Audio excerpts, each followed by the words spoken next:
Alright, how's it going, everyone? Welcome to another video. I'm Christopher Paulson. I'm going to be talking to you today about a few stretching techniques that I like to do. This is going to be all static stretching, so this is going to help increase your range of motion. Maybe after a workout, it might induce muscle relaxation, might reduce muscle stress.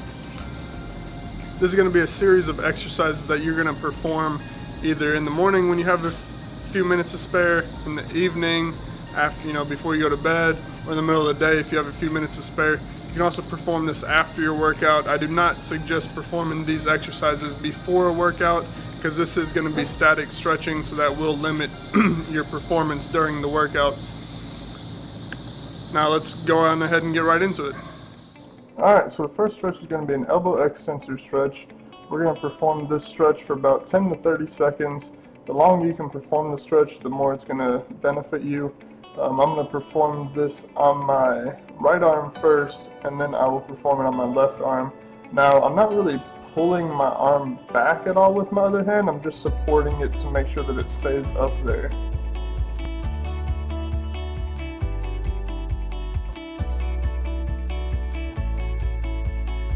Our second stretch here is going to be focusing on our shoulder extensor, adductor, and retractor muscles. Now this stretch, again, I'm lightly pulling my arm in with my other hand, but I'm not really forcing it in. I'm just making sure that I feel the stretch. Now we will be performing this stretch for 10 to 30 seconds again. And that's just going to be your key for every stretch here. Maybe perform it 2 to 4 times on each arm, and that'll be great. Our third stretch in this series is going to be a neck flexor stretch first, and then we're going to do a neck extensor stretch.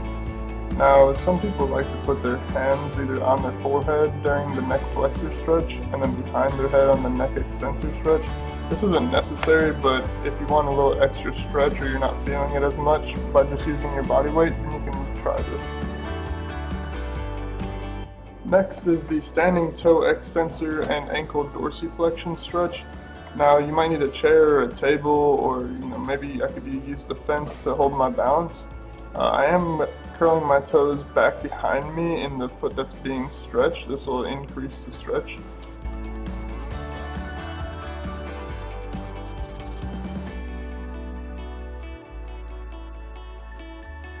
Alright, now moving into our plantar flexor stretch. Now this stretch, I'm performing without a wall, but as you can see, I'm leaning forward slightly. So some people like to put their hands out in front of them and touch onto a wall to keep their balance, and that might help you. You are going to perform this for both legs. Keeping that back knee straight is a big key point here.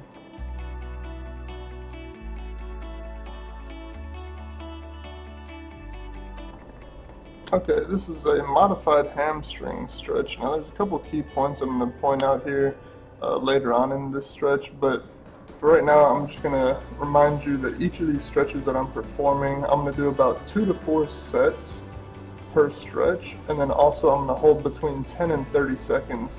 Now if you can get closer to 30 seconds, it's going to benefit you more for each stretch, but if you can't, start at 10 and gradually work your way up, and that'll be your best route.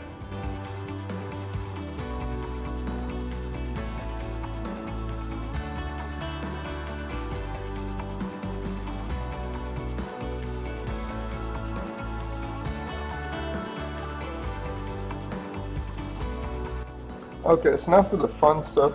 So as you can see here, I'm not really trying to grab my toes and pull my torso down towards my knee. I'm actually going to keep my back straight and hinge more at my hips, and that's going to give you a greater stretch in the hamstring that's being stretched. I'm also keeping my leg directly out in front of me, and you see I'm still keeping that straight up and down back. Now if you want to put your hands behind you like I previously did, that's going to help you stay upright without leaning too far forward. Alright, this is going to be a great stretch for a lot of people. This is the hip extensor and back extensor stretch. Now, a key point is notice that I'm putting my hands underneath my knee, not above on my shin there, and I will be pulling slightly to give that mild discomfort feeling. I'm not going to want any pain in any of these stretches.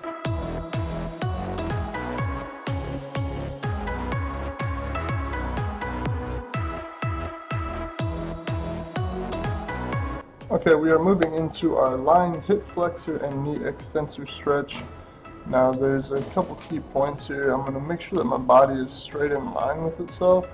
And I do a bad job here, but I want my neck and my head to kind of lay more down towards my arm a little bit. I almost want it resting on my arm. That way my spine is in a neutral alignment there. I show a better picture here of me doing that and showing you that I'm just straight in line, not letting my back arch or my trunk stick out too far. It's a little hard to keep balance too, so it might take a couple of times getting used to it. Just practice will help you with this one. Okay, this is going to be our shoulder adductor and extensor stretch. A couple key points here is you're going to want your spine to stay neutral on this move. You're kind of just going to grab the pole out in front of you and then sit down into the stretch. You can look up. For me, it feels a little bit more comfortable on my neck if I just kind of look down at the ground. It keeps that spine in a neutral alignment as well.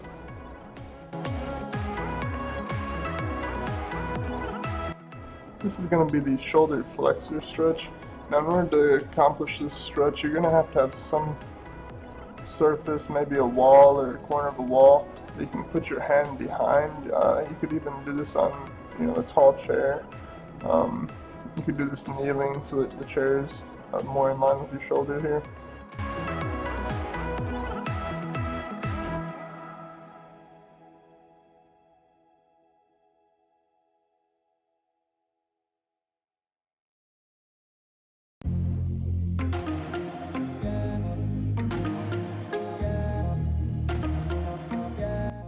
Alright, this right here is an awesome stretch. It's called the cat back stretch.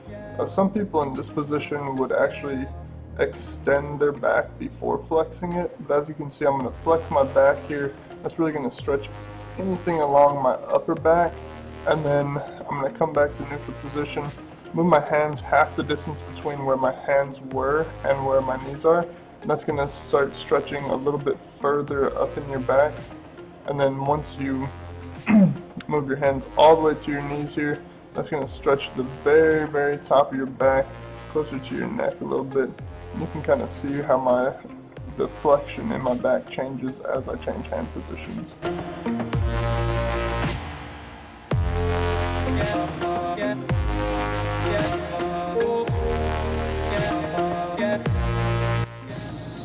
Alright, thank you everyone for watching today. I hope you all enjoyed the video. Be sure to leave a thumbs up down below, hit that like button. Also comment if you tried any of the exercises. Make sure you do that down below as well. And be sure to share with your friend, let them in on this information. It'll help you and them out in your workouts. Thanks for watching. Stay tuned for a new video.